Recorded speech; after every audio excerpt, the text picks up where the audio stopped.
Itanong ko lang po kung mag-resign yung husband ko sa OFW, makakasuhan po ba? Kasi hindi natatapos yung kontrata niya.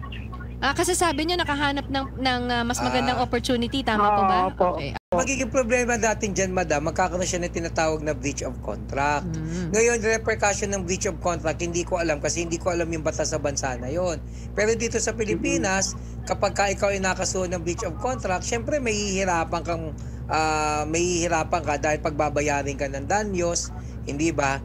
At yaan ay malinaw na paglabag. Siyempre, hindi ka pwedeng piliting magtrabaho pa rin kung ayaw mo na kasi involuntary servitude yun. Pero magbabayad ka ng danyos dahil ikaw ay nagkaroon ng breach of contract.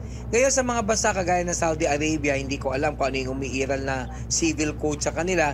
But I would assume it's pretty much the same. Kasi ganito po yan. As a general rule, kahit regardless kung ikaw ay nasa Saudi o nasa Pilipinas, pag pumirma ka po ng kontrata yung batas sa pagitan ninyong dalawa. So dahil batas sa pagitan yung dalawa yan, kung ano ang obligasyon mo sa kontrata, gagawin mo. At kung ano ang obligasyon ng employer sa kontrata, gagawin niya rin. Kung meron pa nga abuso sa parehong panig, ang tawag doon ay breach of contract. Kung meron hindi gagawa ng kanilang obligasyon, breach of contract yun. Kung hindi niya tatapusin, breach of contract din yun.